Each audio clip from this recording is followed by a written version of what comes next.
बांके बिहारी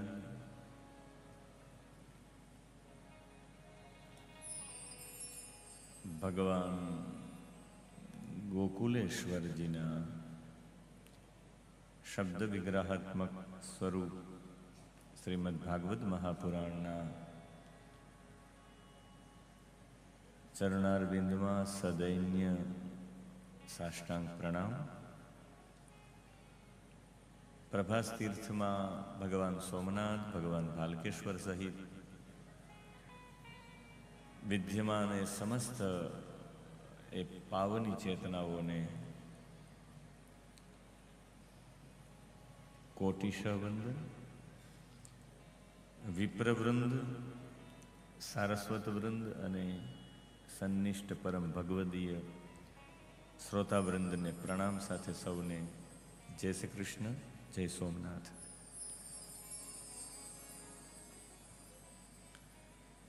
श्री वेरावल समस्त खारवा समाज, सागरपुत्र फाउंडेशन समायोजित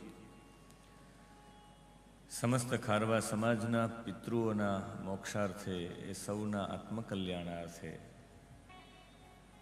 अने आपणे बधा जे अत्यारे हाजर छीए आपणा बधाना पण आत्मोन्नति माटे श्रीमद् भागवत सप्ताह ज्ञान यज्ञना आज अंतिम दिवसे श्री दामजी भाई डी फोफंडी, पटेल श्री वेरावल समस्त खारवा समाज, एमना उप पटेल श्रीओ, पंच पटेल श्रीओ अने कारोबारी सभ्य श्रीओ, विशेष करीने श्री लखमभाई दामजीभाई भेसला, श्री जगदीशभाई वेलजीभाई फोफंडी, श्री तुलसीभाई केशवभाई गोहेल, श्री मोहनभाई भारावाड़ा, श्री केतनभाई सुयाणी, श्री पदमभाई गांधीभाई मालमड़ी, श्री गोविंदभाई धनजीभाई कोहाड़ा और श्री गोविंदभाई देवजीभाई वणिक सहितना पटेलों, उप पटेल श्रीओ एवा होद्देदार श्रीओ तथा समस्त खारवा समाज अने कथा में जेने मुख्य मनोरथ तरीके जे सद्भाग्य सांपड्युं छे एवा गोपाल शैलगंगा एक्सपोर्ट वेरावल एटले श्री लखमभाई दामजीभाई भेसला अने दीपमाला ग्रुप एंड कंपनीज वेरावल एटले श्री जगदीशभाई वेलजीभाई फोफंडी परिवार पधारेला सौ भाविक भक्तों विनम्रतापूर्वक आपने प्रणाम साथे आप सौनु हृदयथी स्वागत करे छे, आप सौनु अभिवादन करे छे। आप सौने समस्त खारवा समाज अने सागरपुत्र फाउंडेशनना जाजा करी अने जय सोमनाथ।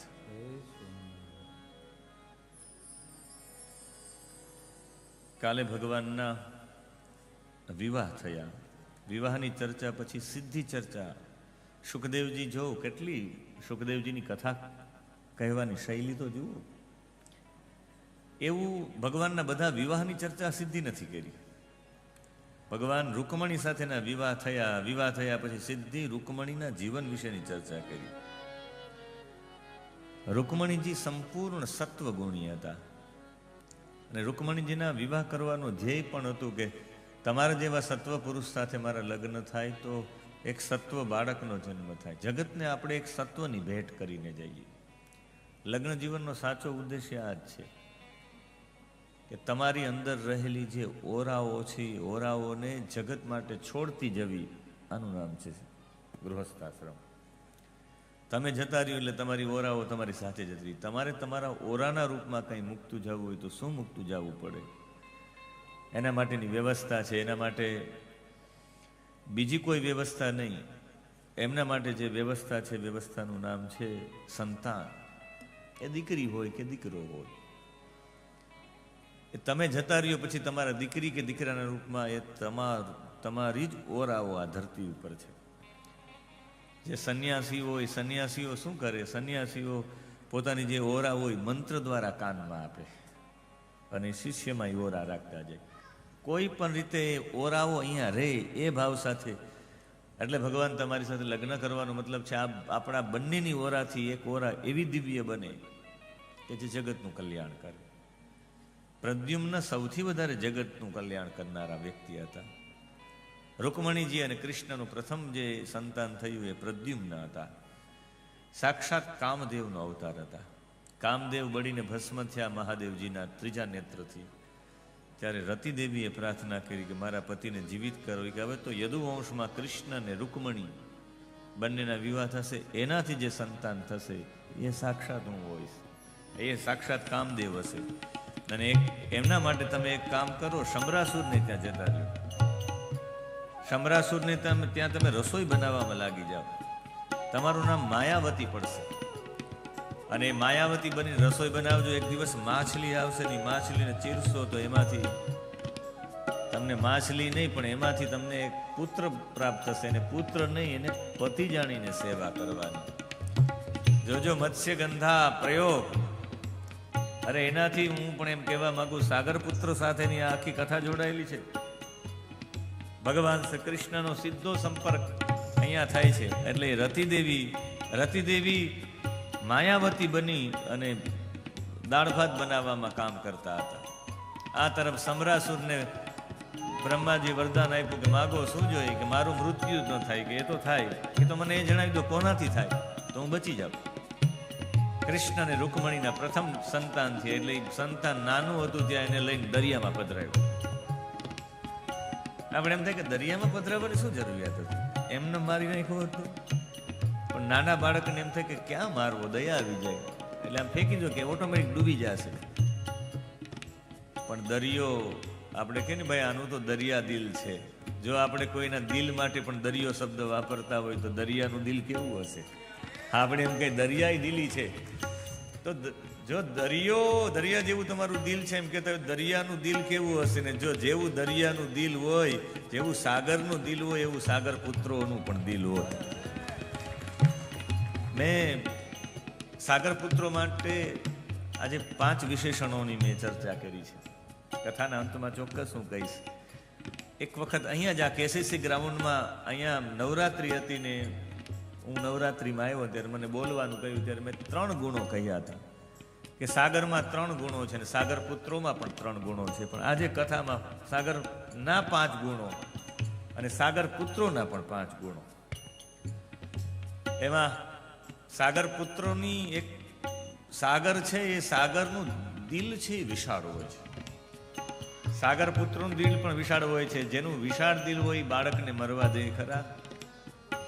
ક્યારેક એવું બનતું હોય કે સમુદ્રમાં એવી ઘટના થાય ને કોઈના મૃત્યુ થાય, બાકી મૃત્યુ થાય જ, કારણ કે એની વિશાળતા છે. એટલે અને એ વિશાળતા છે એટલે એને જ્યારે સમુદ્રમાં પધરાવ્યો એ માછલી ગળી ગઈ. એની માછલી મચ્છિયારાએ પકડી, કોઈ માછીમારે જઈને પકડી માછલી, વજનદાર લાગી. એને કે ઓહો, જોજો એની ઉદારતા, સાગર પુત્રોની ઉદારતા. વજનદાર માછલી એવી તો પોતાના માટેની પોતાના રાજાને આપી દીધી, કેટલી ઉદારતા.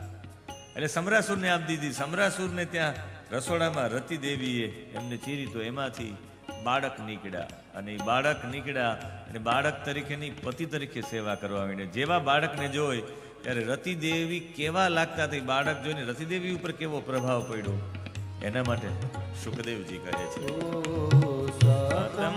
પતિમ પદ્મદલાયતે ક્ષણમ પ્રલંબ બાહું નરલોક સુંદરમ. સતમ પતિમ પદ્મદલાયતે ક્ષણમ પ્રલંબ બાહું નરલોક સુંદરમ. સતમ પતિમ પદ્મદલાયતે ક્ષણમ પ્રલંબ બાહું નરલોક સુંદરમ. સાતમ પતિમ પદ્મદલાયતે ક્ષણમ પ્રલંબ બાહું નરલોક સુંદરમ. ક્રીડહાસો તવિતા ધ્રુવેક્ષતિ મૃત્યોપદસ્થે રતિરંગ સૌરતે.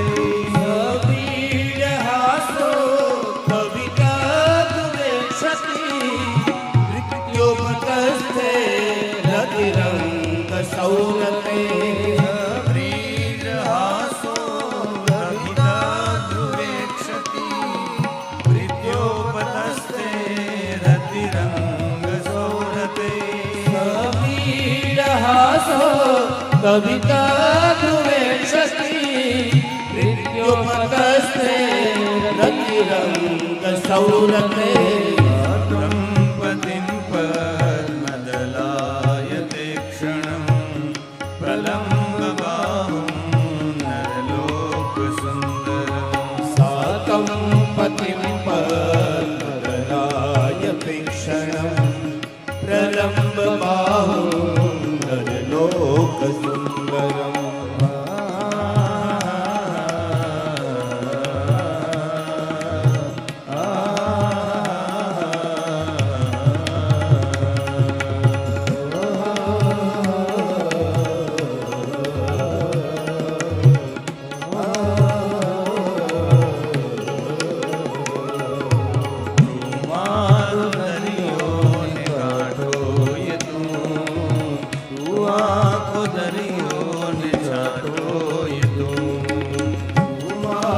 દરિયોને કાંઠોય તું તું આખો દરિયોને છાંટોય તું તારી નજર છે દર્દનું મલમ દિલમાં ફસાયો એ કાંઠો એ તું તારી નજર છે દર્દનું મલમ દિલમાં ફસાયો એ કાંઠો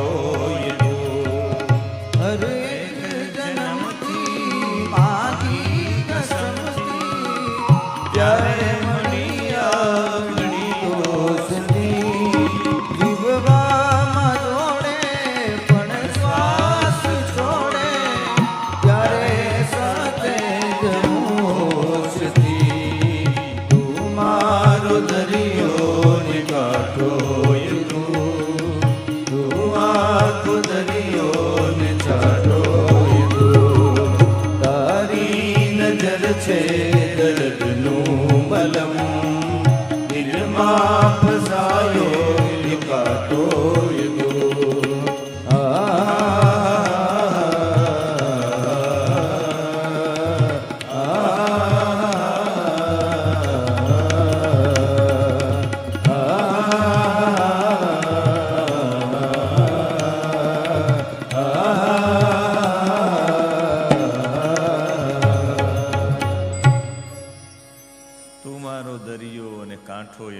ચર્ચા થઈ ગઈ છે. તું આખો દરિયો અને છાંટો એ તું એની ચર્ચા પણ થઈ ગઈ છે. ત્રીજી પંક્તિ છે તારી નજર છે દર્દનું મલમ.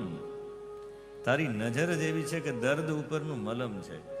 જેમ કે અહીં દર્દ થયું હોય ને ત્યાં મલમ લગાડી દો તમને એકદમ શાંતિ મળી જાય, એમ તારી નજર એવી છે પરમાત્મા, તારી નજરથી જ અમને શાંતિ મળી જાય. કોઈ કે તમે મંદિરે ભગવાનના દર્શન કરવા જાઓ છો? નહીં, એની નજરમાં હું આવી જાઉં એટલે હું જાઉં છું. હું ભગવાનના દર્શન કરવા નથી જતો, એની નજરમાં હું આવી જાઉં. અને તારી નજર છે દર્દનું મલમ દિલમાં ફસાયેલો કાંટો. દિલમાં ફસાયો એ કાંટો પણ તો તારી નજર છે દર્દનું મલમ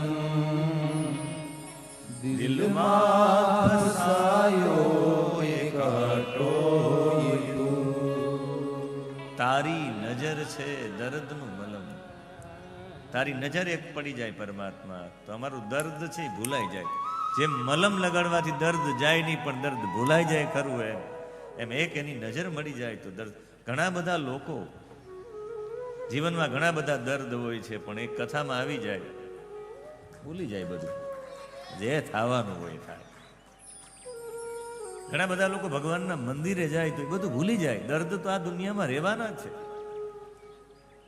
પરંતુ દર્દને ભૂલવા માટેનું ઔષધ છે આ. કદાચ માળા કરવા માટે બેસો તો દર્દ ભૂલાય નહીં. આપણી એવી કક્ષા ન હોય કે જપ કરવા બેસે ભૂલી જાય. કદાચ મંદિરે ભગવાનના દર્શન કરવા જાય અને આપણી એવી કક્ષા ન હોય તો દર્દ આપણે ભૂલાય નહીં. મંદિરના દર્શન કરવા જાય કદાચ એવું થઈ શકે, એવી કક્ષા હોય તો થઈ શકે. કદાચ ધ્યાનમાં પણ બેસી ન શકે, આપણી એવી કક્ષા ન હોય. પણ કોઈ પ્રકારની કક્ષા ન હોય તો એક કથામાં આવીને બેસી જાવ તો દર્દ ભૂલાઈ જાય. એમાં કથામાં કોઈ કક્ષાની જરૂરિયાત નથી. તારી નજર છે દર્દનું મલમ, દિલમાં ફસાયો એ કાંટો એ તું છે. પગમાં કાંટો ફસાઈ જાય તમે ગમે એટલો કાઢવાનો પ્રયત્ન કરો, કાંટો કોઈ વાતે નીકળે જ નહીં. એમાં કાંટાની લાર હોય તો કોઈ રીતે તમારે જો એ કાંટો કાઢવો હોય તો તમારી ચામડીની આજુબાજુમાંથી ખોતરી નાખવી પડે, અને ખોતરી નાખીને એકદમ ઊંડો હોય ને બહુ દબાવવું ને બહુ કરો ત્યારે નીકળી જાય. એના માટે ચામડી ખોદવી તો પડે, કાપવી તો પડે, તો જ એ કાંટો એકદમ ફસાયેલો કાંટો નીકળી શકે. એમ મારા હૃદયમાં તું ફસાયેલો છે, આ તો કોઈ ચીરી નાખે તો તું નીકળ, બાકી નીકળ નહીં. એ પરમાત્માને ઉપલક્ષણ બી પ્રાકે તો જે ભાષામાં લખ્યું હોય, જે ભાવથી લખ્યું હોય એને તો દોસ્તી માટે લખ્યું છે. પણ યહાં દોસ્તી કનૈયા કે સાથે. આ દોસ્તી ખંભા ઉપર હાથ રાખીને હાથ રાખો એ દોસ્તીની વાત નથી. દોસ્તી દોસ્ત પાસે કઈ છુપાવવાનું જ ન હોય, એક વાત છુપાવવાની નહીં. જેની સાથે તમારી મિત્રતા હોય ત્યાં તમે એક વાત છુપાવી ન શકો. એમ પરમાત્મા મારા મિત્ર છે એનો મતલબ છે હું મિત્ર પાસે મારી એક પણ વાત છુપાવીશ નહીં, મારા પરમાત્મા પાસે એક પણ વાત છુપાવીશ નહીં. અને પરમાત્મા વ્યાપક છે. તમારી જે ભૂલો હોય ને સામે જગ જાહેર થતી હોય થવા દો, લોકોને ખબર પડવી જોઈએ તમે જે ભૂલો કરી છે. તમારું એવું પારદર્શક જીવન બને તો ભગવાન એને સામેથી આવીને ભેટે. આપણે એમ થાય કે એવું ક્યાં લખેલું છે? રામચરિત માનસમાં અહલ્યાએ સૌથી મોટી ભૂલ કરી હતી, પણ જાહેરમાં સ્વીકારી એના પતિ પાસે. ગૌતમ એના પતિ આવી ગયા ત્યારે એવું ઇન્દ્ર હતા એવું ન કહ્યું કે ના ના મારી સાથે બળજબરી કરતા હતા. એને હાથ ઊંચો કરીને કહ્યું કે મારી ઈચ્છા હતી, મેં આ પાપ કર્યું, મને દંડ આપો. ગૌતમે કહ્યું કે જા જડવત બની જાતું, ને અહલ્યા જડવત બની ગઈ. એને પતિ કહ્યું કે જ્યાં સુધી રામ ન આવે, રામની આતિથ્ય કરીને તું પછી મને મારા લોકમાં આવી શકે ત્યાં સુધી તારે શું કરવાનું? અદ્રષ્ટા સર્વભૂતાના, એક પણ જગ્યાએ તારે દ્રશ્યમાન નહીં થવાનું, તારે અદ્રશ્ય રહેવાનું, તારે ભજન કરવાનું. વાત ભક્ષા, તારે વાયુ ભક્ષણ કરીને. આપણે એમ થાય કે નિરાહારા વાત ભક્ષા, એવા બે શબ્દો વાપર્યા છે. નિરાહાર, એક પણ ઇન્દ્રિયોથી આહાર નહીં લેવાનો. અહીંયાથી આહાર નહીં, અહીંયાથી નહીં, અહીંયાથી નહીં, અહીંયાથી નહીં. આ બધી ઇન્દ્રિયોથી આહાર લેવાય. મુખથી કંઈ બોલવાનું નહીં, કોઈને સાંભળવાનું નહીં, કોઈને જોવાનું નહીં, કોઈ ગંધ લેવાની નહીં. નિરાહારા વાત ભક્ષા, તમારે ભક્ષણ ખાલી વાયુનું જ કરવાનું. પ્રાણાયામ જ કરતા રહેવા પડે. અને પ્રાણાયામ કરતા રહેશો તો તમારી ચંચળતા દૂર થઈ જશે. વાત ભક્ષા નિરાહારા તપંતી ભસ્મશાયિની, તપ કરતું રહેવાનું. ખાલી એમને કંઈ સતત તપ કરતું રહેવાનું ને. ભસ્મશાયિની, તમારે ભસ્મમાં સુવાનું. આનો મતલબ તમારી રાત્રિ પણ વૈરાગ્ય વાળી હોય. દિવસે તો તમે જબરદસ્તી વૈરાગ્ય જાળવી રાખો, પણ રાત્રે વૈરાગ્ય જાળવું બહુ અઘરું છે. રાત્રિના પણ તમારી અંદર મન દૂષિત ન થવું જોઈએ. રાત્રે તો જ મન દૂષિત ન થાય આખો દિવસ ભજન કર્યું હોય તો. આખો દિવસ ભજન કરો તો રાત્રિ તમારી નબળી જાય જ નહીં. અમને સ્વપ્ન આવે ક્યારેક ક્યારેક, ક્યારેક જ આવે, પણ આવે ત્યારે કૃષ્ણના જ આવે. એવું બહુ ભરોસા સાથે કહું છું કે જ્યારે પણ સ્વપ્ન મોટે ભાગે આવે જ નહીં, આવે તો કૃષ્ણનું જ આવે. ફિલ્મ ચાલતી હોય, સિનેમામાં જેમ હાલતું એવી ફિલ્મ ચાલતી હોય. તમે આખો દિવસ જેની સાથે જોડાયેલા હોય એવા જ વિચારો તમને રાત્રિના પ્રાપ્ત થાય. રાત્રિના પણ વૈરાગ્ય ભસ્મમાં સૂતી, આ યજ્ઞ કરેલી ભસ્મ હોય એમાં સૂતી, વૈરાગ્ય સાથે સૂતી. અદૃષ્ટા સર્વભૂતાનામ, એ ભજન કરવા હતા પણ કોઈને દેખાવાનું નહીં. એટલે રામ, લક્ષ્મણ અને વિશ્વામિત્ર નીકળ્યા ત્યારે વિશ્વામિત્રને રામે પૂછ્યું કે એટલો મોટો આશ્રમ છે, આમાં કોઈ દેખાતું કેમ નથી? અને અદૃષ્ટા સર્વ આશ્રમેસ્મિન વસિષ્યસી, તારે આશ્રમમાં રહેવાનું. ત્યાં સુધી રહી અહલ્યા. વાલ્મીકી રામાયણમાં તો લખેલું છે. મેં પૂજ્ય કાશ્મીરી બાપુની આ કથા કરી ત્યારે મેં ઉલ્લેખ કર્યો કે રામ અને લક્ષ્મણ દોડ્યા અહલ્યાને જોઈ, જડવત બનીને બેઠી હતી. એક પણ એની ઇન્દ્રિયો ક્યાંય દોડતી જ નહોતી. રામ અને લક્ષ્મણ દોડીને પાદો જગૃહુ, રામ લક્ષ્મણો પાદો જગૃહુ, રામ અને લક્ષ્મણે અહલ્યાના ચરણ પકડ લીધા. આપણે બધાને પાપ ધોવા માટે તીર્થ સ્થાનોમાં જવું પડે, જે પારદર્શક જીવન જીવે ને એના પાપ ધોવા માટે ભગવાનના ઘરે આવે, એવું પારદર્શક જીવન જીવવું જોઈએ. આ પારદર્શકતા માટે છે. તારી નજર છે દર્દનું મલમ. ભગવાનની નજર એવી છે કે મોટા ભાગના દુઃખોને ભૂલાવી દે છે. અને દિલમાં ફસાયો એ કાંટોય તું. એમ અમારા હૃદયમાં ભગવાન તમે એટલા બધા ફસાઈ ગયા છે, કોઈ કાઢવા માંગે તો થોડા નીકળે. ગુરુ ગોવિંદસિંહના બે દીકરાઓને તૈયાર રાખ્યા હતા કે ધર્મ પરિવર્તન કરી નાખો, બાકી બે દીકરાઓને માર નાખ્યા. એની નજરની સામે બે દીકરાઓ મરી ગયા અને ધર્મ પરિવર્તન ન કર્યું. આપણે એમ થાય કે એટલું બધું એટલા બધા એ મજબૂત કેવી રીતે બની શક્યા? દિલમાં ફસાયો એ કાંટો એ તું. ભગવાન હૃદયમાં ફસાયેલો, આને કોઈ કાઢી જ ન શકે તમારા હૃદયમાંથી. એકવાર બેસી જાય પછી કોઈની તાકાત નથી. કોઈ શબરીને કહે કે તમે રામને ભૂલી જાઓ, તાકાત છે કે રામને ભૂલી શકે? તમને મને કોઈ આપણે વેરાવળમાં રહેતા કોઈ કે સોમનાથને ભૂલી જાઓ, બની શકે એવું? ક્યારેય ન બની શકે. આપણી સંસ્કૃતિમાં કોઈ તમને 5 કરોડ રૂપિયા નહીં, 50 કરોડ નહીં, 5000 કરોડ રૂપિયા આપે ને તમને એમ કહે કે બદલી જાઓ તમારું આ આખું, તો થોડા બદલી જાય. અરે બદલવા ધારે તો એ દિલમાં ફસાયો કાંટો એ તું. દિલમાં ફસાયો એ કાંટો, એ દિલમાં ફસાયેલો કાંટો પણ તું છે. એટલા બધા કથાઓ આ થાય છે. આ કથાઓ અંદર પરમાત્માને ખીલ્લો બેસાડવા માટે છે. આ કથા પરમાત્મા એવો બેસી જાય ખીલાની જેમ કે કોઈ આવીને વારંવાર પ્રયત્ન કરે. હવે અમે એવું કહી શકીએ કે ભાઈ અમે 400 કથાથી જોડાયેલા છે પરમાત્મા સાથે. તમે ગમે એટલા નકુચા લઈને આવો તો આ ખીલો થોડો નીકળે. હૃદયમાં ધરબાઈ ગયો છે 400 કથાઓ. એમ સતત કથાઓ સાંભળવાનો મતલબ છે દ્રઢ થતો જાય, દ્રઢ થતો જાય, દ્રઢ થતો જાય. પછી તમે એને ઉખાડી ન શકો. અમુક બોલમાં નટ એવી પીલાઈ ગઈ હોય, તમે એને ખોલવા માટેનો પ્રયત્ન કરો, કાઢવા માટે પ્રયત્ન કરો, એ બોલ તૂટી જાય, બાકી એની નટ ખુલે નહીં. એમ આપણે બેસાડી દેવાનું થાય.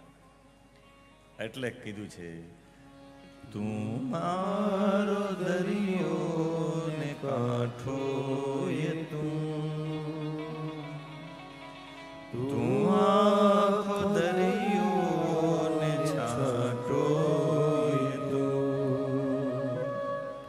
તારી નજર છે દર્દનું મલમ, દિલમાં ફસાયો એ કાંટો એ તું. મને આ અમે ઘણા સમયથી આ ગાઈએ છે પંક્તિ, પણ મેં કીધું આનો વિશેષ અર્થ સાગરપુત્ર ફાઉન્ડેશનમાં એવું હું કહેતો. સાગરપુત્ર ફાઉન્ડેશનની કથાનો વિષય જ આ રાખ્યો છે, તું મારો દરિયો અને કાંઠો એ તું. અને આજે કથાના અંતમાં આ જ પંક્તિ સાથે કથાને વિરામ કરવી અને સાગર અને સાગરપુત્ર ફાઉન્ડેશન એની ચર્ચા કરવી છે. પણ અહીંયા કેવા લાગતા હતા રતિદેવી? યોગેશભાઈ શાસ્ત્રીજીની પણ ઉપસ્થિતિ છે, સ્વાગત છે. સાતમ પતિમ પદ્મદલા યતે ક્ષણમ. એના પદ્મદલ જેમ કમળનું દળ હોય એવી ઈ ક્ષણમ એવી આંખો. તો કમળ કોમળ હોય ને કમળ વિશાળ હોય. નેત્ર વિશાળ પણ હતા અને કોમળ પણ હતા. પ્રલંબ બાહુ એની ભુજાઓ, આ રતિદેવીની માયાવતીની ભુજાઓ, પ્રલંબ બાહુ ગોઠણ સુધી લાંબી ભુજાઓ હતી. નરલોક સુંદરમ, નર મનુષ્ય લોકમાં આનાથી સુંદર કોઈ હતું જ નહીં, એટલી બધી સુંદર હતી. આપણે એમ થાય કે સુંદર હતી ને એ સમરાસુરની આ રસોઈ બનાવતી. માયાવતી એટલી સુંદર હોવા છતાં પણ એના શરીરને જોઈને લજ્જાયુક્ત હાસ્ય કરતા એ ક્યારેક વાંકી ભ્રુકુટી કરી પ્રેમપૂર્વક ભાવ વ્યક્ત કરતા. અને રતિસંગ સો રતૈહી, સતત જેમ પતિની સેવા કરતા એવો ભાવ. એટલી બધી સુંદરતા એના પતિને જોયા પછી આવી ગઈ. પતિની પ્રાપ્તિ થઈ પછી રતિદેવીની સુંદરતા વધી ગઈ. અને પછી જ્યારે મોટા થયા એટલે એ માયાવતીએ એને મહામાયા નામની વિદ્યા આપીને એ વિદ્યાથી જ સમરાસુરનું મસ્તક કાપી નાખ્યું. અને પછી સમરાસુર કૃષ્ણનું મૃત્યુ થયું પછી રતિદેવીને લઈ અને પ્રદ્યુમ્ન આવ્યા છે, 16 વર્ષની ઉંમર છે ને એ આવ્યા છે દ્વારિકામાં. દ્વારિકાના તમામ લોકો જોવા માંડ્યા છે કે ઓહો, આ તો કૃષ્ણ જ લાગે. પછી નારદજીએ પરિચય આપ્યો કે આ કૃષ્ણ નહીં, તમારા રૂકમણીના અને કૃષ્ણના પુત્ર છે. બધા લોકો એને ભેટી ગયા.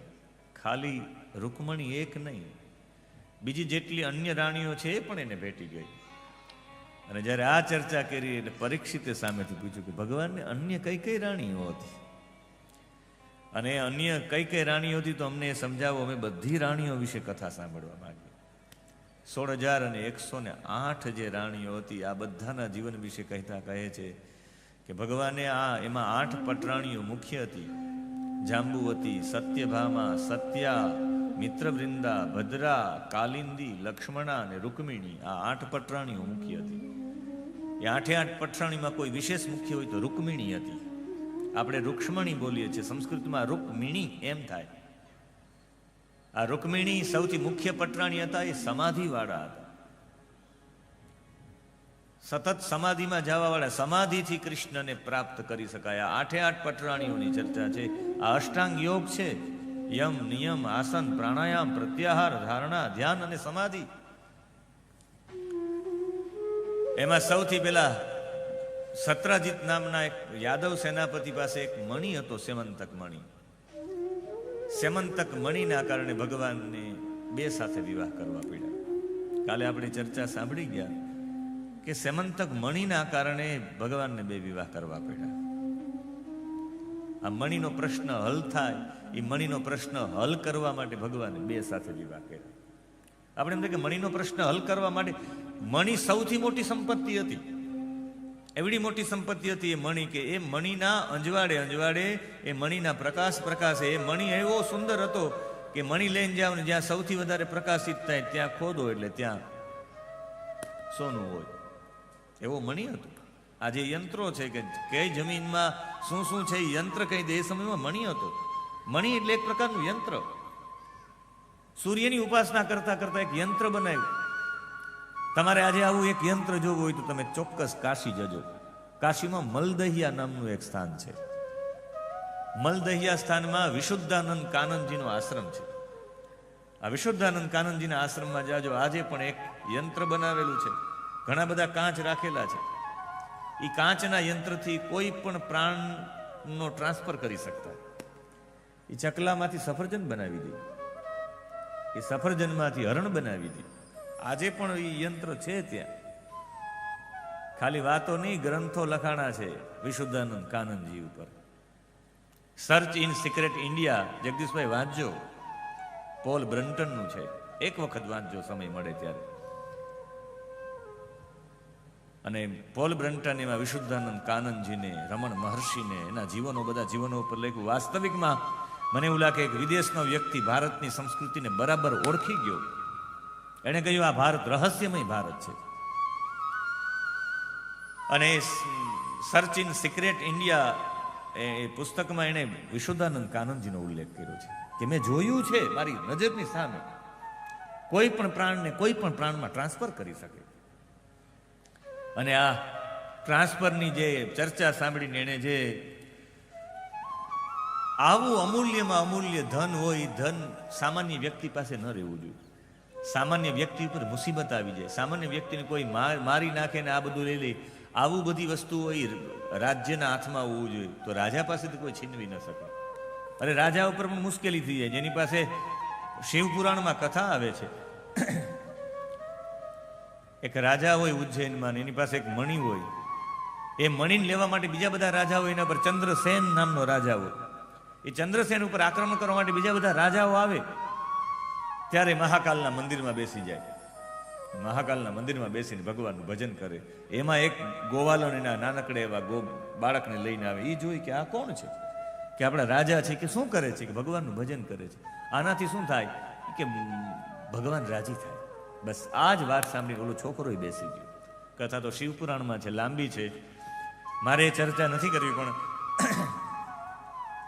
હું આપને ચર્ચા એ કરીશ કે મણિ સામાન્ય વ્યક્તિ પાસે ન રહેવો જોઈએ. એટલે ભગવાને એને જાહેરમાં કહ્યું કે આપી જ દે.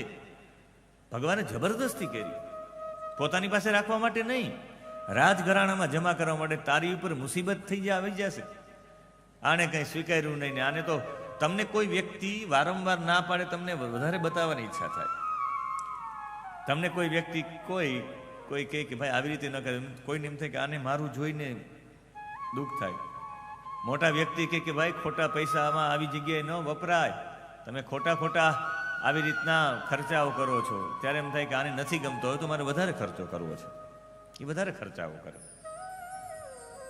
એમ ભગવાનને જોઈને એ તો પછી કહેવા માંડ્યો કે હવે ખાલી મણી કૃષ્ણ મારી પાસે માગે ને કોણ મારી પાસે લઈ ગળામાં પહેરીને ફરતો. સભામાં આવે તો ગળામાં પહેરીને ફરે, આમ ચમકતો બધાને બતાવે. અરે એમની એનો ભાઈ પ્રસેન, એને પણ દેખાવનો એક જ ઘરમાં એક જ વસ્તુ પણ બધા લઈને જાય. પ્રસેન પણ ગળામાં લઈને ફરે. એમાં પ્રસેન ક્યાંક ગયો હશે ને પાછો આવ્યો જ નહીં, ઘણા દિવસો થયા. અને સમાચાર આને ફેલાવ્યા છે કે કૃષ્ણએ જ મારા ભાઈને મારી નાખ્યો હોય ને મણી લઈ લીધો હોય. એની દાણ કૃષ્ણને તો આનો જીવ બચે એના માટે ભગવાન શ્રી કૃષ્ણે કહ્યું હતું, પણ આને ઊંધું લીધું છે. અને ઊંધા માણસો હંમેશા ઊંધું જ લે. તમે ગમે એટલું સારું કરો તો એને તો એવું લાગે કે આ મારા માટે નબળું જ કરે છે. ભગવાન ઉપર આક્ષેપ આવ્યો છે ને હવે ભગવાન કહે કે આક્ષેપ છે મારા ઉપર. સુધર્મા નામની સભામાં નહીં આવી શકે, જાહેરમાં કૃષ્ણ માટે બોલ્યા. કેટલા પ્રેમાળ હશે કૃષ્ણ કે સુધર્મા સભામાં આવી જ નહીં શકે. કાલે આપણે ચર્ચા કરી, સત્રાજીત કહી કે એ આવી જ ન શકે. નિયમ છે, પ્રોટોકોલ છે અહીંનો. પોતાના દ્વારિકાનો પ્રોટોકોલ ન કરે. ભગવાન કે હું સુધર્મા સભામાં નહીં આવું. પણ ભગવાન સુધર્મા સભા વિના રહી પણ ન શકતા, જ્યાં બધા લોકોને ન્યાય મળતો. ભગવાન સુધર્મા સભામાં એવા માટે હતા કે ક્યાંય અન્યાય થાય તો ભગવાન રોકતા. કોઈ પણ સભા અન્યાય કરતી હોય તો એ સભાને રોકવા માટે પણ કોઈ હોવા જોઈએ. એટલે કૃષ્ણ એક પણ સભામાં ન હતા. આજ સુધી સુધર્મા નામની સભામાં કોઈને અન્યાય જ નહોતો થયો, કારણ કે કૃષ્ણ નિત્ય ત્યાં બેસતા. અને આ સુધર્મા નામની સભા બીજે ક્યાંય ભરાતી નહીં. આજનું જગત મંદિર છે દ્વારકાધીશનું મંદિર, એ જ સુધર્મા નામની સભા છે. આજે પણ દ્વારકાધીશના મંદિરમાં જાઓ, જગત મંદિરમાં, એટલે ન્યાય મળે અને મળે. કોઈ એવો વ્યક્તિ જ ન હોય જેને ન્યાય ન મળે. તમે એકવાર તો દ્વારકામાં જઈને પોકાર કરજો, જગત મંદિરમાં જઈને પોકાર કરો. એટલે અમારા એક મિત્ર એક ખોટી જગ્યાએ ફસાઈ ગયા હતા. અમે કહ્યું કે તમે સાચા છો, ન્યાય આ તમને કોર્ટમાં કેસ ચાલતો હતો, એનો લાંબા સમયથી ચાલતો હતો. અને એને ન્યાય ન મળ્યો એટલે મેં કીધું ચાલો દ્વારિકા, એક અરજી મેં કીધું હું એ લગાડું આ દ્વારકાધીશને, આપણે જોઈએ કે દ્વારકાધીશની કોર્ટમાં ન્યાય મળે કે નહીં. અમે 1008 પ્રદક્ષિણા કરી જગત મંદિરની. એના પરિવારના સદસ્યો અમે બધાએ સાથે લગાડી. બધાના ભાગમાં 100 કે એનાથી વધારે આવી પ્રદક્ષિણા કરીને પછી પોકાર કર્યો અમે. દ્વારકાધીશ, તારા રાજ્યમાં દરેક લોકોને ન્યાય મળે છે. આ સુધર્મા નામની સભા હતી જ્યાં એક પણ વ્યક્તિ એવો નથી જેને ન્યાય નથી મળ્યો. આ તારી કોર્ટમાં અમે ન્યાય માગીએ છીએ. તમે માનસોની અઠવાડિયું નથી થયું એનો જવાબ આવી ગયો. એટલે મને એ પાકો ભરોસો થઈ ગયો કે આ સુધર્મા નામની સભામાં ભગવાન ન્યાય અપાવવા માટે, ભગવાનને એ સભામાં જવું એવો એનો કોઈ ઈરાદો નહોતો કે હું એ સભામાં રહેવો જ જોઈએ. એક પણ વ્યક્તિને અન્યાય ન થાય એનું ધ્યાન રાખવા માટે ભગવાન શ્રી કૃષ્ણ નિત્ય સુધર્મા નામની સભામાં જતા હતા. અને એ સુધર્મા નામની સભામાં અન્યાય ન થાય એટલે ભગવાન શોધવા માટે ગયા. મણી પોતાનો આક્ષેપ દૂર કરવા માટે નહીં, મણી શોધવા માટે ગયા. પ્રસેનની લાશ મળી, સિંહની લાશ મળી. છેલ્લે એક ગુફામાં ગયા, ગુફાનો અંધકાર હતો. આહા, કૃષ્ણની ઉદારતા તો જોજો. કૃષ્ણને અંધારું લાગ્યું એ ગુફામાં. એમ લાગ્યું કે આ ગુફામાં જવાથી કોઈના મૃત્યુ પણ થઈ શકે. આક્ષેપ મારા ઉપર છે તો આ સૈનિકોને શા માટે લઈ જાઓ? બધાને બહાર રાખ્યાની પોતે ગુફામાં ગયા કૃષ્ણ, ઊંડા. કહ્યું કે 13 દિવસમાં પાછો ના આવું તો મારું મૃત્યુ સમજવાનું. આપણે એમ થાય કે બધા લોકોને 13 દિવસનું શા માટે કહ્યું? પણ ભગવાનને એવું હતું કે 13 દિવસ સુધી પાછો ના આવું તો મારું મૃત્યુ થઈ જાય, એવું કહીને બધાને મોકલા છે. ભગવાન પણ વિચાર માગતા કે હું મોડો જ આવવાનો છું, મારા વિના દ્વારિકામાં કેવી સ્થિતિ થાય મારે જોવું છે. અને જ્યાં સુધી હું હાજર નહીં હોઉં, જોજો કૃષ્ણની દીર્ઘ દ્રષ્ટિ તો જો, કદાચ હું હાજર નહીં હોઉં ત્યાં સુધી સુધર્મા નામની સભા પણ નહીં ભરાય. કારણ કે કૃષ્ણને કંઈક થઈ ગયું, કૃષ્ણનું મૃત્યુ થઈ ગયું એવું સાંભળીને બધા શોકમાં હશે. ત્યાં સુધી ઓલી સભા નહીં થાય. સભામાં કોઈને અન્યાય ન થાય એટલે ભગવાને આવું 13 દિવસનું કહ્યું. અને આ 13 દિવસમાં બધા લોકો કૃષ્ણ સાથે હતા. ભગવાને કહ્યું કે સુધર્માનંદની સભામાં કોઈને અન્યાય ન થાય, એટલે 13 દિવસ પછી બધા લોકો શોકમાં આવ્યું કે કૃષ્ણ મરી ગયા છે, કૃષ્ણ જતા રહ્યા છે, કે આપણી વચ્ચેથી એ ભગવાને શરીર છોડી દીધું છે, એમ રડવા માંડે ને એ દિવસો પસાર થાય ત્યાં હું આવતો રહું. ત્યાં સુધીમાં સુધર્મા શોક હોય ત્યારે ધર્મ સભાઓ બંધ રહી. આપણે હમણાં નહીં આતંકીના હુમલામાં જે હુમલો છે એમાં તમામ લોકોએ શોક પાડ્યો છે. તમે માનશો નહીં, લગભગ જગ્યાએ લોકોએ મોટી મોટી સભાઓ રદ કરી. કાલે હું રેડ ક્રોસ સોસાયટીના એક ઉદ્ઘાટનમાં ગયો, પૂર્વ આયોજિત કાર્યક્રમ હતો, એક પણ સન્માન ન લીધું એ લોકો. કોઈ એવો કંઈ કાર્યક્રમ નહીં. કાર્યક્રમની શરૂઆતમાં મૌન પાડ્યું, અને જે કાર્યક્રમ જોરશોરથી થવો જોઈએ એને જોરશોરથી નહીં, પ્રેમથી પૂર્ણ કરી નાખ્યું. આ શોકનું વાતાવરણ. તો કૃષ્ણ જેવું વ્યક્તિત્વ જતું રહ્યું હોય, કોઈ સુધર્મા નામની સભા ચાલુ કરે ખરા. એટલે ભગવાને સુધર્મા નામની સભામાં કોઈને અન્યાય ન થાય એના માટે ભગવાનનો દ્રષ્ટિકોણ તો જો ઊંચો. આ 13 દિવસ પછી બધા જતા રહ્યા, બધા શોકમાં હતા, કૃષ્ણ જતા રહ્યા, કૃષ્ણ જતા રહ્યા. અને ભગવાને ત્યાં જાંબુવાન સાથે યુદ્ધ કરી 28 દિવસ પછી ભગવાન આવી ગયા જાંબુવતીને લઈને. ભગવાને જાંબુવતીનો સ્વીકાર કર્યો. એનો મતલબ છે, જાંબુવાને કહ્યું કે આ રામા અવતારથી તમારી પ્રતીક્ષા કરે છે, કૃષ્ણ અવતારમાં સ્વીકારવા માટે મેં કહ્યું કે તમે આનો સ્વીકાર કરજો. કે રામા અવતારમાં પણ મને પ્રાપ્ત કરવાનું કારણ શું? કે તમે જ્યારે સમુદ્રની સામે બાણ ચડાવ્યું, તમે બાણ ચડાવ્યું ત્યારે તમારા બાહુબલ હતા, એટલા સુંદર હતા, તમારા જેવા બાહુબલી સાથે લગ્ન કરવા માંગતા હતા. એટલે એણે રામા અવતારથી લઈને કૃષ્ણ અવતાર સુધી પ્રતીક્ષા કરી. તો જાંબવાને ભગવાને કહ્યું કે હાલો નહીં, થઈ જાય તો 2 હાથા પાય. એને ખબર પડે કે હું બાહુબલી છું, એટલે 28 દિવસ સુધી યુદ્ધ કર્યું. વિષ્ણુ પુરાણ અથવા પદ્મ પુરાણમાં કથા છે કે જ્યારે જાંબુવતીનો હાથ આપ્યો, જાંબુવતી તો જાંબુવાને એનું રક્ષણ કર્યું. રામા અવતારથી એનું બાપની જેમ પ્રોટેક્શન કરતા હતા, એટલે એનું નામ જાંબુવતી. બાકી તો એ કન્યાકુમારી હતી, એ મનુષ્ય જ હતી, કંઈ રીછડી ન હતી. હાથમાં હાથ આપીને પછી મણી આપ્યો. ભગવાને જાંબુવતીનો સ્વીકાર એવા માટે કર્યો કે જાંબુવતીનો એટલા એક આખો યુગ વીતી ગયો ત્યાં સુધીની એની પ્રતીક્ષા હતી. લેશ માત્ર ચંચળતા નહીં. તમારી સામે જાંબુવતી ત્યાં સાધના કરતી હતી, એની સામે એના પિતાજી જાંબુવાન ઝઘડતા હોય, યુદ્ધ કરતા હોય, દ્વારકાધીશ યુદ્ધ કરતા હોય, તો 28 દિવસથી એને જોઈ રાખ્યું હશે. હું આપ સૌ લોકોને પૂછવા માંગુ, તમારી સામે કોઈ લડતા હોય, તમારા પિતાજી લડતા હોય, એની સામે કોઈ વ્યક્તિ લડતો હોય, તમે એકલા જ હોવ, તો તમે છોડાવવા નહીં જાઓ? વારંવાર મૂકા મારે દ્વારકાધીશ, અહીંયા મારે છોડાવવા ન જાય.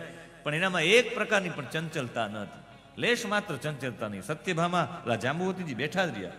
ચંચળતા ત્યારે ન રહી તમારા જીવનમાં પ્રાણાયામ હોય તો. આ પ્રાણાયામ છે જાંબુવતી.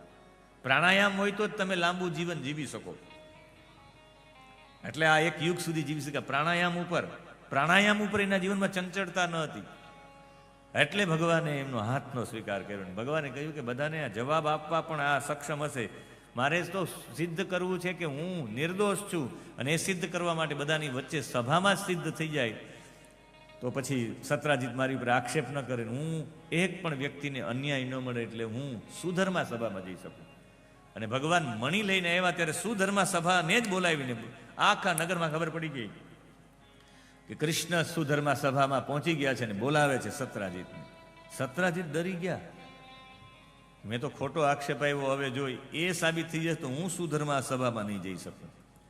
અને પોતાની દીકરીને બહુ હોશિયાર હતા સત્યભામા બોલવામાં.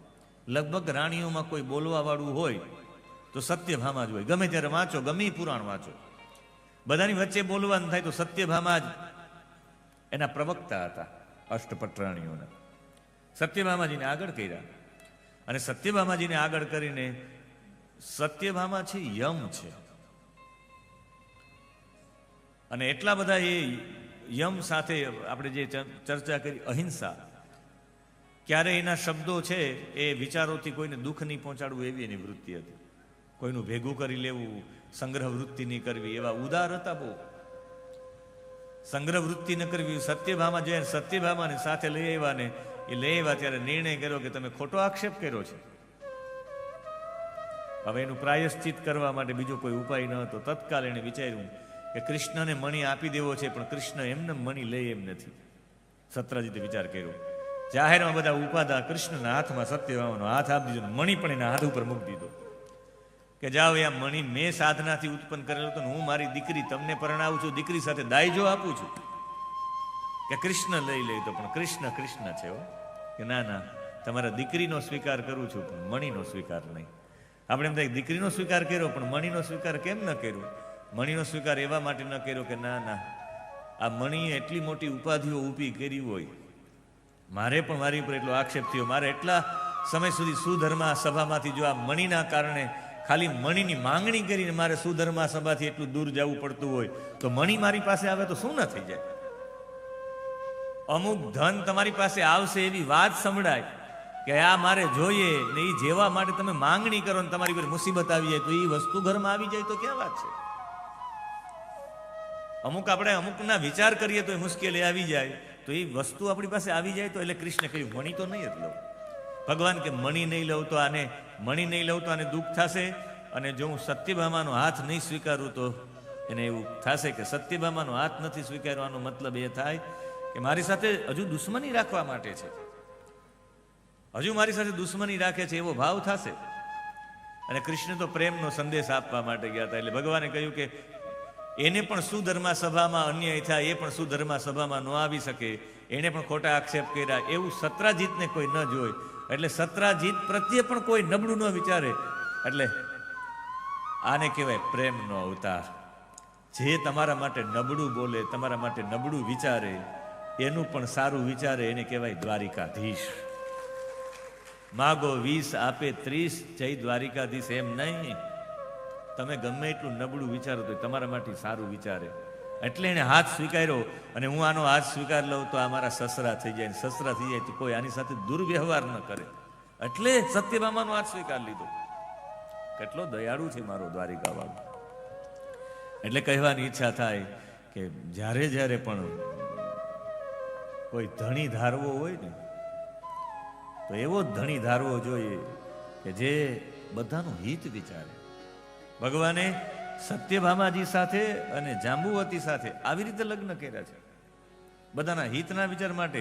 પણ ભગવાને હિત વિચાર્યું તોય આને શતધનવાય તો રાત્રે મારી જ નાખ્યો સત્રાજીતને. એ મણી આંચકી લીધો, મણી આંચકીને કૃતવર્માને આપ્યો, કૃતવર્માએ અક્રૂરજીને આપ્યો, ને અક્રૂરજી લઈને કાશી જતા રહ્યા.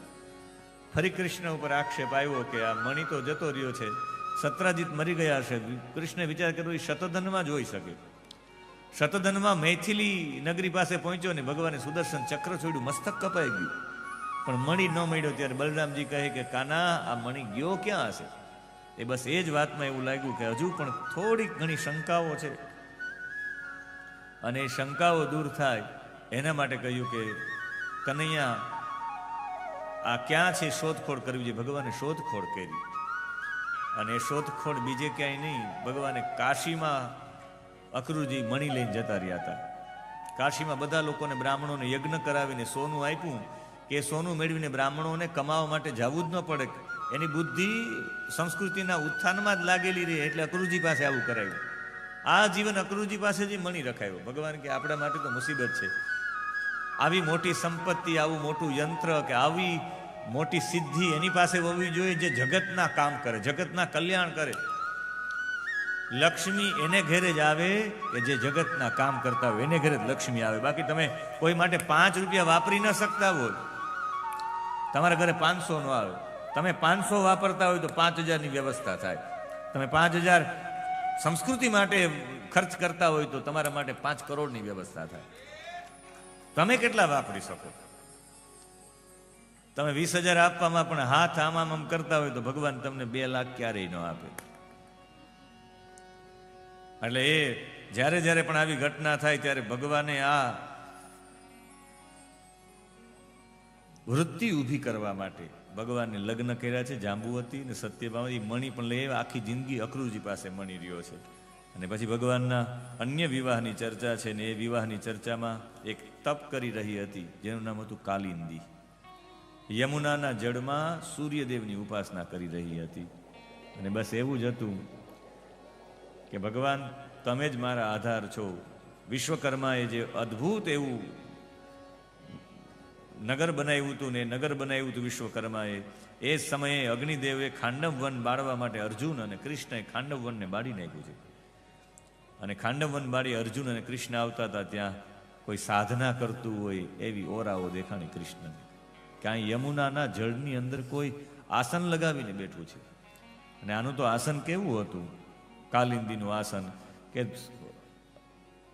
કોઈ નદીની વચ્ચે તમારો કિલ્લો હોય ને એની અંદર તપ કરતા હોય તો નદીમાં તો પૂરે આવે. નદીની બાજુમાં રહેતા હોય તો પાણી ફરી વળે. તો નદીની બરાબર વચ્ચે રહેતા હોય તો શું થઈ શકે?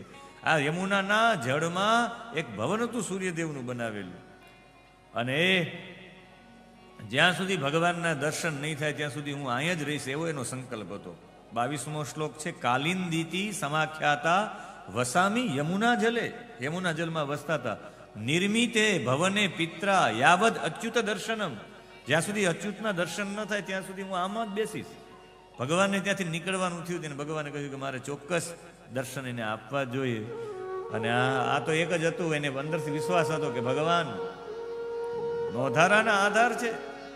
અને એ નોધારાના આધાર માટે તો મોટે ભાગે જેટલા ભજનાનંદી છે એને પણ ભગવાનને જ્યારે જ્યારે પણ સમય મળ્યો છે ત્યારે પોકાર એક જ કર્યો છે, હે પરમાત્મા, તમે અમારી ઉપર કૃપા વરસાવો, તમે અમારી ઉપર કૃપા વરસાવો.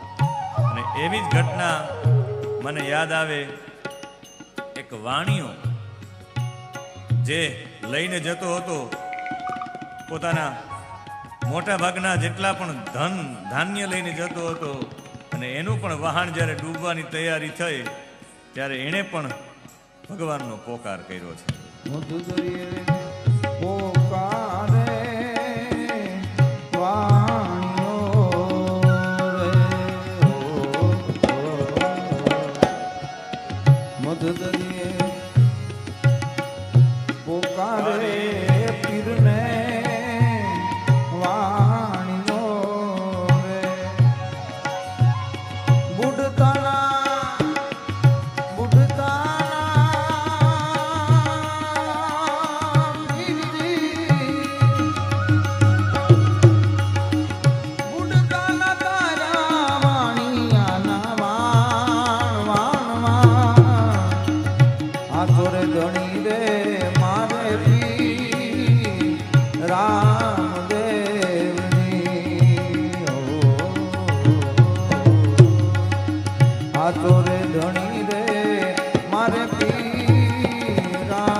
કાલિંદી પણ કહેતી કે મારું આસન લાગ્યું છે, મારો આધાર પરમાત્મા છે. પરમાત્માના દર્શન નહીં થાય ત્યાં સુધી હું આ સ્થાનને છોડીશ નહીં. જલ આવે કે જે આવે, સાધનામાં બેસી ગયા અને ભગવાન શ્રી અર્જુન ગયા અને અર્જુનને કહ્યું કે તમારી સાથે ભગવાન એ કાલિંદી છે. એ કાલિંદી કૃષ્ણ ને અર્જુન બંને સાથે અર્જુન સંમતિ લઈને આવ્યા છે કે પ્રભુ આવી ગયા, પ્રભુ આપીને દર્શન આપો. ભગવાને ખાલી દર્શન આપ્યા નહીં કે વિવાહ યોગ્ય છે, જ્યોતિષ શાસ્ત્ર અનુસાર યોગ્ય નક્ષત્રમાં કાલિંદી સાથે ભગવાને પાણી ગ્રહણ કર્યું. એવા માટે કે જે સતત આસન લગાવીને બેસે ને એના માટે એને આનો તો ખાલી હતું કે હું અચ્યુતના દર્શન કરું, ભગવાન મારી સાથે વિવાહ કરે એવો એક પણ ભાવ ન હતો. ખાલી એને તો જ્યાં સુધી ભગવાનના દર્શન નહીં ત્યાં સુધી હું અહીંયા જ રહીશ. નિર્મિતે ભવને પિત્રા યાવદ અચ્યુત દર્શનમ તથા આવદ ગુડા કેશો વાસુદેવાય સોપિતામ. મને ભગવાનના દર્શન નથી ત્યાં સુધી હું આસન લગાવી, ખાલી તમે આસન લગાવી લ્યો તો ખાલી ભગવાનના દર્શન નહીં, ભગવાન તમારો હાથે ચાલી લે. આસનની એટલી મહત્તા છે. તમે આસન લગાવીને બેસો ખાલી કથા સાંભળવા માટે, કે મને તો બસ કથા સાંભળું આનંદ થાય એના માટે બેસો. તમે બેસો તો એક દિવસ બોલો અલગ ધણી તમારો હાથે પકડી લે, તમને ઉપર પણ ચડાવી દે. ખાલી આસન લગાવવાની વાત છે. કાલિંદીએ આસન લગાવી અને પરબ્રહ્મ પરમાત્માને પ્રાપ્ત કરી લીધા છે. એટલે આ કાલિંદી છે એ આસન છે, યમ નિયમ આસન પ્રાણાયામ પ્રત્યાહાર ધારણા ધ્યાન સમાધિ આ અષ્ટાંગ યોગ છે. 8 પટરાણીઓ ઉજ્જૈનની અંદર. વિંદ અને અનુવિંદની બેન હતી જેનું નામ હતું મિત્રવૃંદા, જે પોતાના સ્વયંવરમાં ભગવાન શ્રી કૃષ્ણને જ પોતાના પતિ બનાવવા માંગતા હતા. પણ વિંદ અને અનુવિંદે પોતાની બેનને અટકાવી દીધા. દુર્યોધનના મિત્ર હતા વિંદ અને અનુવિંદ બંને. અને એ સમયે એને કૃષ્ણને નિમંત્રણ જ ન મોકલું સ્વયંવરનું. અને કૃષ્ણ પહોંચી આવ્યા ભરેલ સભાની અંદર. બધા જોતા હતા. એમ હજુ તો મિત્રવૃંદા હાર પહેરાવે ન પહેરાવે, ભગવાને બળપૂર્વક હાથ પકડ્યો છે મિત્રવૃંદાનો. અને ભગવાને હાથ પકડીને બધાની વચ્ચે લઈ ગયા છે. પ્રહસ્ય હતવાન કૃષ્ણો રાજનમ રાજ્યા પ્રપશ્યતામ. ભગવાને સ્વયંવરે સ્વભગિનીમ કૃષ્ણે સત્તામ નશેતદામ. બધાની વચ્ચે એનો હાથ પકડીને ભગવાન બળપૂર્વક લઈ ગયા. એક પણ વ્યક્તિ બોલી ન શક્યા. આપણે એમ થાય કે મિત્રવૃંદાએ એવું કયું કાર્ય કર્યું કે ભગવાનને એની વચ્ચે આવું. મિત્રવૃંદા રોજ માટે એના ભાઈઓને કહી ન શકી, પણ રોજ ધ્યાનમાં પરમાત્માનું ધ્યાન કરતી. આટલી બધી ધ્યાનમાં મગ્ન રહેતી, બોલી ન શકતી, ભાઈઓના વિરુદ્ધમાં જઈ પણ નહોતી શકતી. સ્વયંવરમાં છેલ્લે સુધી એ એક જ ધ્યાન હતું કૃષ્ણનું. કૃષ્ણ આવીને લઈ જશે. ધ્યાનમાં એટલા બધા પ્રબળ હતા કે એ તો હાથમાં હાર લઈને ઊભી કે કૃષ્ણ નિમંત્રણ મોકલું, મારે પરણવું તો છે એની સાથે, ભગવાન મારો સ્વીકાર કરે એવો ભાવ હતો. એટલે બોલે નહીં, વ્યક્ત ન કરે એ પેલા ભગવાને પકડ લો હાથ બનવારી. ભગવાને હાથ પકડી લીધો. હાથ પકડીને ભગવાન એને લઈ ગયા. ભગવાને ઉજ્જૈનના રાજાની બેન સાથે પણ વિવાહ કર્યા. પછી કૌશલ દેશ, જ્યાં નગ્નજીત નામનો રાજા હતો, એની દીકરીનું નામ હતું સત્યા. નગ્નજીતની દીકરી હોવાથી નાગ્નજીતી પણ એનું નામ હતું. એણે એક મંચ રાખ્યો. એ મંચમાં 7 સાંઢને રાખ્યા. 7 સાંઢ કેવા છે એનું 7 સાંઢનું અહીંયા વર્ણન છે. આ 7 સાંઢ હતા એ એકદમ તીક્ષ્ણ સિંગડા વાળા હતા. જેનું સિંગડું લાગે તીક્ષ્ણ શૃંગાન સુદુર્દર્શાન વીરગંધાન સહાન ખલાન. એક પણ વ્યક્તિને ગાંઠતા નહીં. આમ ખાલી લાલ કપડું જોઈએ, વીર પુરુષોની ગંધ આવી જાય તો એને મારવા માટે દોડે. પ્રાણીઓ ગંધથી ઓળખી જતા હોય. તમે કેવા વ્યક્તિ છો એ પ્રાણીથી ખબર પડી જાય. કૂતરું તમારી બાજુમાં આવીને તમારો પગ ચાટવા મને સમજવાનું કે તમે એકદમ નિર્મળ વ્યક્તિ છો, તો જ કૂતરું તમને ભસે નહીં. કોઈ ગાય છે, એ ગાય તમારી બાજુમાં આવીને તમને ચાટવા મને સમજવાનું. હમણાં એક વિડીયો બહાર પડ્યો હતો. એક વાંદરો છે, એ વાંદરો એક નાનકડી એવી બાળકીને બધું ખવડાવતો હોય. ઓચિંતો આવે. આપણે જોઈએ તો વાંદરો બધા ભાઈ આંચકી જાય, પણ આ તો વાંદરો ખવડાવતો હોય. એક ગાય હોય, એ ગાય રક્ષણ કરતું હોય નાના બાળકનું. ગાય રક્ષણ કરતી હોય, નિર્દોષ વ્યક્તિ હોય એનું રક્ષણ પ્રકૃતિના જીવો એની સાથે પ્રેમ કરવા માંડે. આ 7 સાંઢ છે એ એકદમ એની ગંધ એવી આવે કે ઓહો, આ અહંકાર સાથે મેદાનમાં ઉતરો એટલે એને એવું માથું મારે. આપણે જોયા ઓલા બળદ હોય માથું મારે ઉડાડી દે. એવા સાંઢ હતા 7. એને નાથવાના ને એક જ દોરીથી 7 સાંઢને નાખવાના. 7 સાંઢ પાછા અલગ અલગ દિશામાં. આપણે એમ થાય કે ભગવાન કૃષ્ણ પણ આ મેદાનમાં આવ્યા. કૃષ્ણે 7 સાંઢને નાથી લીધા. આપણે એમ થાય કે ભગવાન છે એટલે નાથી લઈ. ના, ભગવાન છે નાથી લઈ નહીં. આ બધા 7 સાંઢ આવીને ભગવાનની સામે ઉભા રહી અને ભગવાને નાકમાંથી દોરી નાખી હાથને નાથી લીધા. આપણે એમ થાય કે ભગવાન પાસે આવીને કેમ ઉભા રહ્યા? એને આખી જિંદગી ગાયોને પ્રેમ કર્યો. સાંઢો એને પ્રેમ કરવા માટે આખી જિંદગી ગાયોને પ્રેમ કર્યો.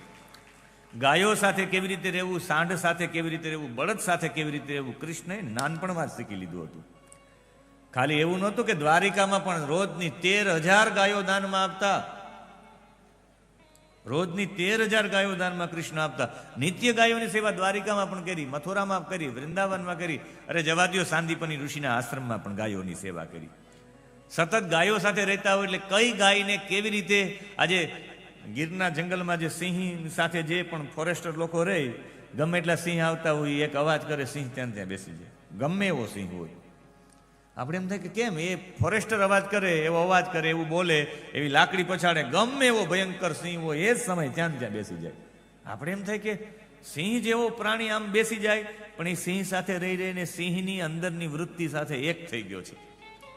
બેની વૃત્તિઓ એક થઈ ગઈ એટલે વૃત્તિઓ થઈ ગઈ એટલે બેનો વ્યવહાર એકદમ સેમ થઈ ગયો. એટલે કૃષ્ણએ ગાય, વાછડાઓ, બળદો, સાંડ સાથે એટલી બધી વૃત્તિ એક કરી નાખી તે કે ભગવાન આવીને ઉભા રહ્યા તો ઓલા બળદ હતા જે બધાને માથા મારતા હતા તત્કાલ આવીને ઉભા રહ્યા. મારકણમાં મારકણી ગાય હોય બીજાને માથા મારે પણ એનો ગોવાળ આવે ત્યાં તો એ ઉભા એમ ડાય થઈ જાય. એમ જેને ગાયોની સેવા કરી એવા સાથે સાથ સાંડ એની પાસે આવીને ઉભા રહી ગયા અને ભગવાને સહજ રીતે એના સાથે સાથને નાથી લીધા. પછી ભગવાને લગ્ન કર્યા, એ સત્યા સાથે લગ્ન કર્યા, નાગન જીતી સાથે લગ્ન કર્યા, કૌશલ દેશના રાજાની સાથે. આપણે એમ થાય કે આમાં એવું બધું શું હતું કે ભગવાન લગ્ન કરવા માટે આવું બધું સત્યા સાથે લગ્ન કરવા? નિયમબદ્ધ હતી સત્યા, એટલી બધી નિયમબદ્ધ હતી કે એના પિતાજી પણ વિચાર્યું કે મારી દીકરીના એટલા બધા નિયમ છે તો એકાદો નિયમ પૂર્ણ કરે, મારો નિયમ પૂરો કરે, મારી પ્રતિજ્ઞા પૂર્ણ કરે, એની સાથે મારી દીકરીને પરણાવી. અને આ સાત સાંડને એ નિયમિત નિયમ સાથે રહેવા વાળો વ્યક્તિ જ આ સાંઢોને નાથી શકે. નિયમ ન હોય, મારી દીકરી નિયમ વાળી છે, એને નિયમ વાળો જ પતિ મળવો જોઈએ. એટલે આવી કઠોર પરીક્ષા રાખી. કોઈ મને કહે કે એનાથી પણ વિશું, અરે સત્યા હતી, ગાયોની બહુ પ્રેમી હતી. આ જે સાથે સાત સાંડ હતા એ સત્યા પાસે એમનો સ્થિર થઈ જતા. સત્યા એને માથા પર હાથ ફેરતો એ સાંડ ન બોલે, પણ બીજા કોઈ હોય તો એને માથું જ મારે. હવે એને કહ્યું કે મારી દીકરીના લગ્ન એની સાથે કરવા, મારે આ સાથે સાત સાંડ પણ દીકરીને જ આપી દેવા છે. દીકરીને આપી દઉં ને કોઈ પુરુષ સાથે પરણે, એને માથું બાથું મારે તો એવી સાથે મારી દીકરીને પરણાવવું જેને આ સાત સાંડ મારે નહીં. એટલે આવી પરીક્ષા રાખી હતી. ટીકાકારોએ તો ઘણા બધા આના અર્થ આપ્યા છે, પણ સમય મને એમ થાય કે આ વખતે આવો અર્થ કરું, મને એવું થાય કે આ વખતે આવો અર્થ કરું.